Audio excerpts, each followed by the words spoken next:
안녕하세요. OTV 뉴스입니다. 그동안 잘 지내셨나요? NSW 총리인 도미닉 페로텟은 오늘 예방접종을 완전히 마친 사람들에게는 호텔 검역을 중단하겠다고 예상치 못한 발표를 했습니다. 페로텟은 NSW에서 지난 24시간 동안 399명의 새로운 코비드19 환자와 4명의 추가 사망자를 기록한 후 이 같은 사실을 발표했습니다. 11월 1일부터 호주로 돌아오는 호주인과 NSW에 입국하는 해외 방문객은 도착 시 검역소에서 격리를 할 필요가 없습니다. 그러나 비행기에 탑승하기 전에 PCR 검사를 받아야 하며 예방접종 증명서를 제시해야 합니다. 페로테 주총리는 NSW주가 연방정부와 협력해 적절한 보호 조치가 이뤄지도록 할 것이라고 말했습니다. 백신을 완전히 접종하지 않은 사람들은 해외에서 입국할 때 여전히 2주 동안 호텔에서 격리해야 합니다. 격리할 수 있는 인원수는 주당 210명으로 제한됩니다. 그러나 예방접종을 받은 사람은 집이나 호텔에서 격리할 필요가 없습니다. 페로테 주총리는 스콧 모리슨 총리와 연방정부와 검역 종료를 11월 1일로 연기하는 것에 대해 수많은 논의가 있었다고 말했습니다. 그러나 투지비의 레이 헤들리는 페로텟이 변경사항에 대해 모리슨과 상의하지 않았다고 보도했습니다. 페로테 주총리는 또한 오늘 10월 18일 월요일을 NSW주의 두 번째 자유의 날이라고 밝혔습니다. 이에 따라 월요일부터 가정 방문이 10명에서 20명으로 확대되고 야외 모임은 30명에서 50명으로 술집에서는 서서 술을 즐길 수 있습니다. 결혼식과 장례식에서는 인원 제한이 사라집니다. 하지만 시드니와 지역 간 여행이 11월 1일까지 연기됩니다. 광역 시드니 주민들은 NSW주가 이번 주말에 달성할 예정인 80% 2차 코비드19 예방접종 이정표에 도달하더라도 NSW 지역으로 여행할 수가 없습니다. 페로테 주총리는 우리가 그런 결정을 내린 이유는 우리 앞에 놓인 백신 NSW 지역의 접종률이 저조하기 때문이라고 말했습니다. 주정부는 오늘 밤이나 내일 전체에 백신 접종률이 80%에 도달할 것으로 예상되며 이에 따라 제한이 더욱 완화될 예정입니다.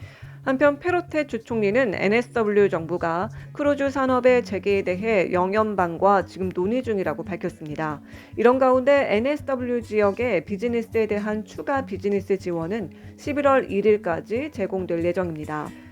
페로텟은 우리가 축소하는 잡세이버의 지불을 11월 1일까지 급여의 30%로 지역 NSW주에 연장할 것이라고 말했습니다.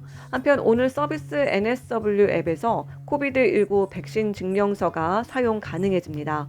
최근 며칠 동안 자유롭게 상점에 갈 수 있게 되면서 상점에 입장하기 위해서는 2개의 개별 앱을 사용해 체크인을 했다는 것을 보여주고 예방접종 증명서를 보여야 하는 번거로움이 있었는데요. 어제 목요일 밤 서비스 NSW 앱이 업데이트되면서 코비드19 예방접종 증명서를 코비드 QR 체크인과 동일한 앱에 저장할 수 있도록 출시됐습니다. 그렇다면 어떻게 받을 수 있을까요? 우선 서비스 NSW 앱과 백신 증명서가 있는 메디케어 익스프레스 플러스 앱을 스마트폰에 업데이트해야 합니다. 그런 다음 메디케어 앱으로 들어가신 후 프루프 오브 백시네이션을 클릭합니다. 그 후 뷰 히스토리를 체크하신 다음 쉐어 위드 체크인 앱을 클릭하시면 됩니다. 그 후 서비스 NSW 쉐어 버튼을 누르시고 다음 화면에서 Accept and Share 버튼을 클릭하시고요. 워닝 사인이 뜨면 OK를 누르시면 됩니다. 이와 같은 그림이 나온 후 다시 한번 I accept 버튼을 누르시고요. 코비드19 디지털 서티피케이트가 화면에 보이시면 이제 과정이 모두 마쳐진 건데요. 그리고 그걸 클릭하시면 이제 백신 증명서가 보일 겁니다. 이 모든 과정을 마치시면 앞으로 펍이나 레스토랑, 쇼핑을 즐기실 때 편리하실 겁니다. 하지만 빈번한 오류가 현재 발생하고 있는 것으로 알려지고 있는데요. 이는 앱이 완전히 자리 잡을 때까지 시간이 소요될 것으로 보입니다. 심지어 어떤 사용자는 서비스 NSW 앱을 삭제한 다음 다시 다운로드하니 성공했다는 이야기도 있더라고요. 오류가 있다는 점 참고하시면 좋을 것 같습니다. 한편 어제 오후 호주 동부 지역이 거센 폭풍으로 많은 피해가 발생한 가운데 오늘 더 심각한 상황이 경고되고 있습니다. 뉴사우스 웨일즈주에서는 어제 많은 지역에 우박과 폭우가 쏟아졌고 토네이도가 지역 도시를 강타했습니다. 주 비상 서비스인 SES는 밤새 456개의 도움 요청에 응답했으며 그 숫자는 오늘까지 증가할 것으로 보입니다. 가장 큰 피해를 입은 지역은 아미데일과 마운트 드루이트, 펜리스와 뉴캐슬, 센트럴 코스트와 나우라 지역이었습니다. 24시간 동안 74mm의 비가 내린 것으로 전해졌습니다. 시드니 서쪽 마운트 드루이트에 있는 웨스트필드 쇼핑센터의 지붕이 붕괴되는 사고도 있었는데요. 다행히도 쇼핑객들은 다치지 않고 무사히 탈출한 것으로 알려졌습니다. 퀸즐랜드주에도 마찬가지로 많은 비가 내렸고요. 오늘 더 거친 날씨가 예보되고 있습니다. 어제 심한 폭풍우가 몰아쳤을 때 퀸즐랜드 남동부 일부 지역에 최대 93mm의 비가 내렸고 도로 충돌 사고와 국지적 홍수가 발생했습니다. 오늘 아침 브리즈번과 주변 지역에 큰 우박과 피해를 주는 바람에 대한 새로운 심한 폭풍 경보가 발령됐습니다. 기상청은 남동부 해안과 와이드베이, 버넷, 달링 다운즈와 로건, 시닉림과 골드코스트, 레드랜드 시티와 브리즈번 시티, 모튼 베이 카운슬 지역에도 폭풍우가 있을 것이라고 경고했습니다. 그러나 폭풍우가 그치면 화창한 주말이 예상된다고 하네요. 우박은 빅토리아도 덮쳤습니다. 멜버른에서 서쪽으로 35km 떨어진 멜튼에서는 반경 5블록 이내에 프레이저 라이즈 교회에 약 7cm의 우박이 내렸습니다. 어른들이 차에서 얼음을 닦는 동안 아이들은 눈 같은 환경에서 놀고 우박으로 눈사람을 또 만들었다고 하네요. 빅토리아의 질롱과 트랄랄곤의 깁스랜드에서는 돌발 홍수가 발생했습니다. 기상청은 기상 시스템이 약화되고 있지만 오늘 늦게 강한 바람과 폭우가 내릴 것이라고 밝혔습니다.